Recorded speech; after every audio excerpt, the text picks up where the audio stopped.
Here they go. 10 laps to go in the race. Green flag back out in Detroit.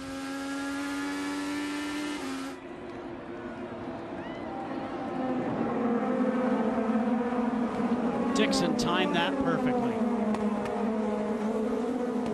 Got to get away from him this first lap. And Rossi on the outside.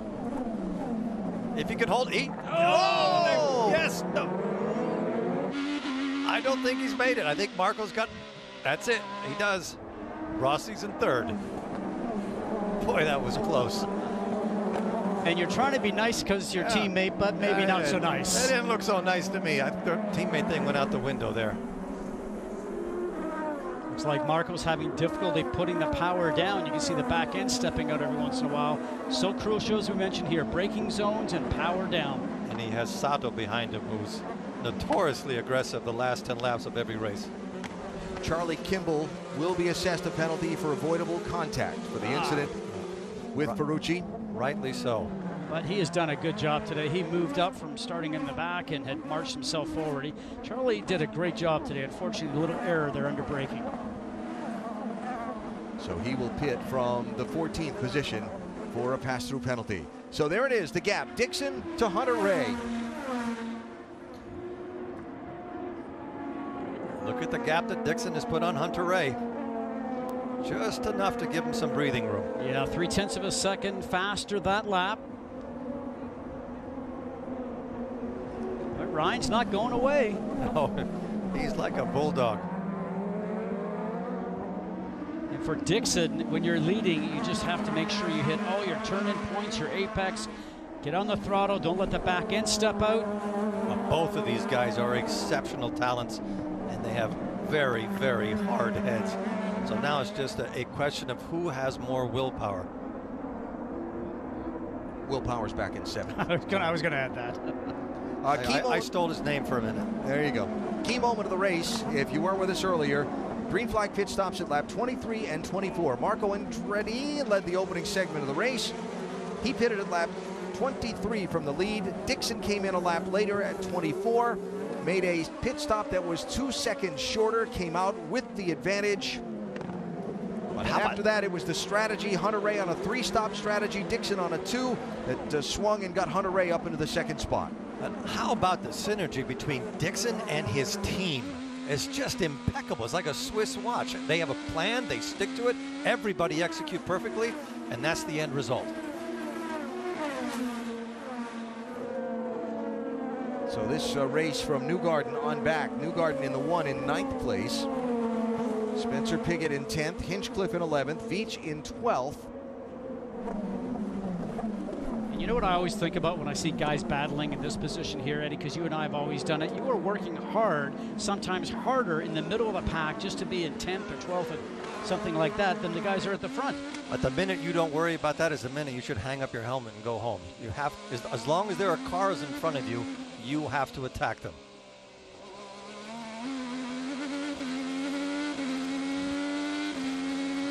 Watching the left-hand side with James Hinchcliffe, how the steering wheel is putting the shock through the driver's wrist and their forearms, bouncing around in there. They have to do all this again tomorrow. Exactly. 8 laps to go. Coming up to some of the bumpiest section of the racetrack. When you get through this fountain area here, turning out of 11, just this section here, and then 12 and 13. For me, it used to just pound the base of my spine. And this is where Rahal crashed, right up here, right there on that inside curve.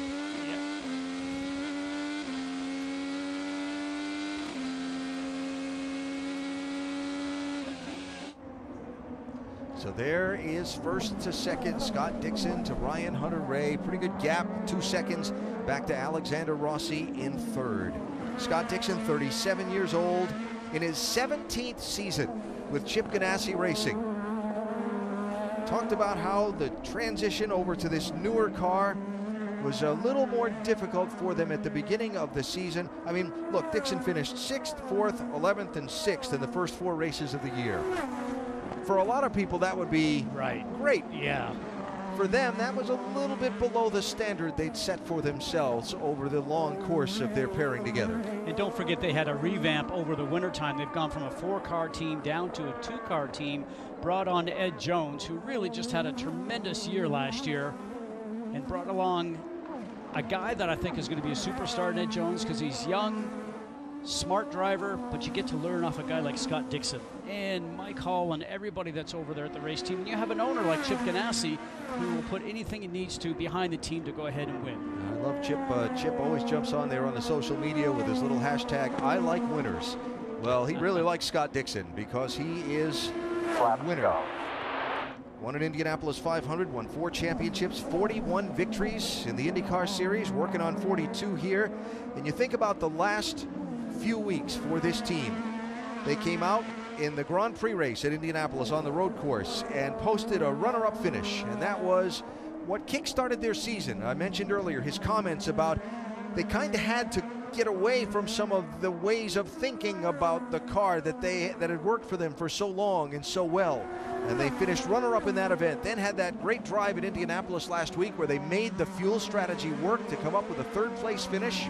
He's 4th in the championship, only 25 points off the leader, Will Power. He's going to gain a chunk of that here today by finishing with the win when Power's back in 7th place. And I think Jan's the one that said it earlier, how, you know, Scott Dixon's 4th in the championship and had a subpar start to the season. Yeah, that's the key right there. You know? And this is definitely not a subpar performance.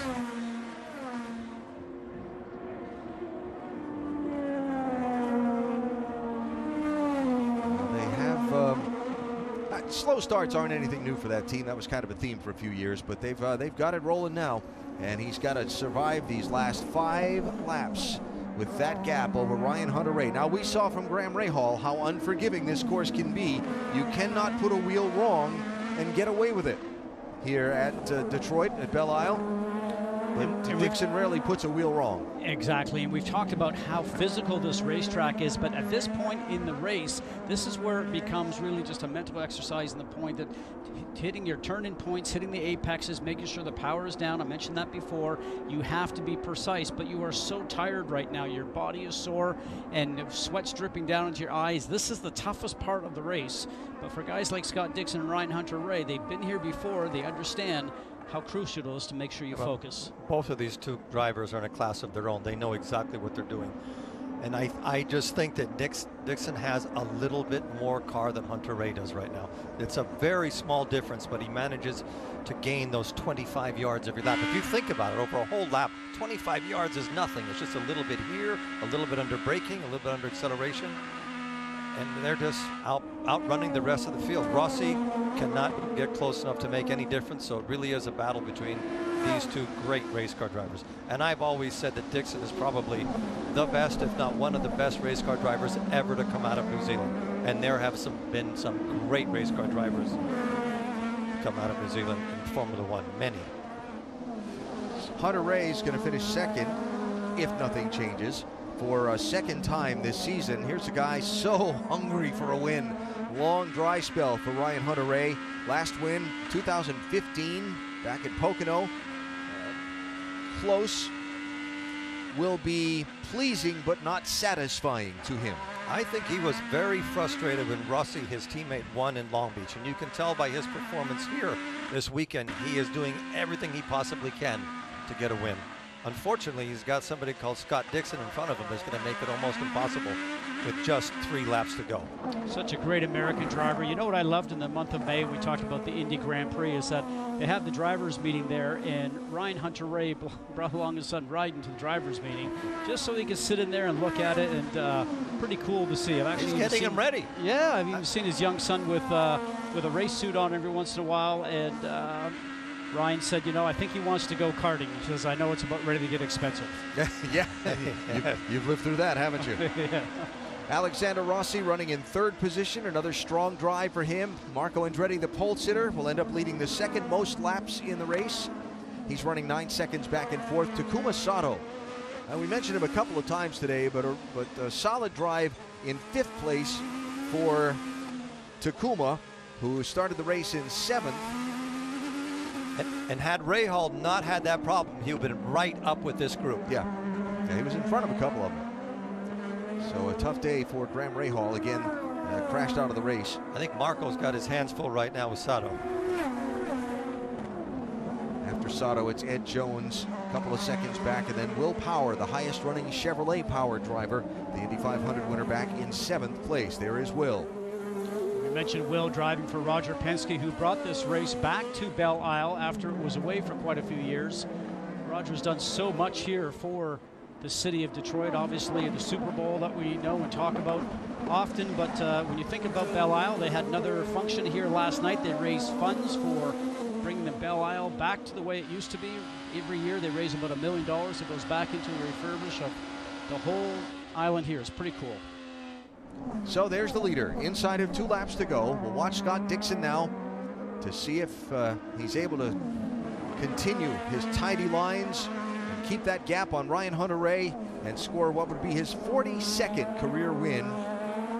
It's going to be a pretty big milestone. 42 doesn't sound like a milestone, but it is. It will move him into a tie for 3rd place on the all-time wins list with Michael Andretti, who did a lot of winning behind the wheel. He's done a lot of winning behind the wheel and as a team owner. Yes. To be successful in both is very, very rare. You know how difficult it is to win, right? It's going to be now a consecutive wins streak, his consecutive seasons with a win of 14 for Scott Dixon in 1 more lap. White flag will be waiting for him at the start-finish line. 1 to go. And we're in the final lap here at Belle Isle.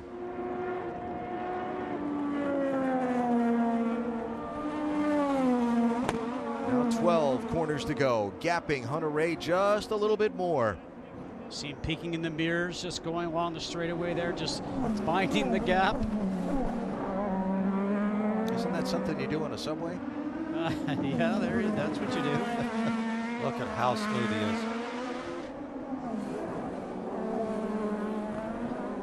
The balance of the race car has been just tremendous. Oh, he's got a good car today.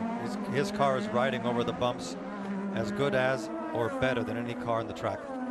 And he's taking full advantage of it. Hunter-Reay dumping out the rest of his push to pass here to see if it'll help him. But Dixon not using any of what he's got left, and he's still got over a half a minute left. Doesn't need it. A few more corners to go.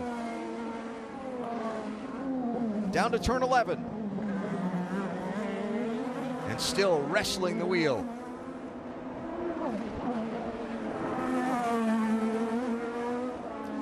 Accelerating these last couple of tricky corners, and a checkered flag for his victory, and a well-earned one here in Detroit. Scott Dixon wins the Detroit Grand Prix.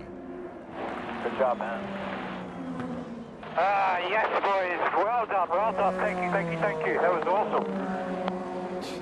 He sounds like he's just walking around Probably already thinking the about pits. tomorrow. Got to do it again. Victory Lane in a new location. You'll see the victory lap and get ready for the winner's interview in a minute.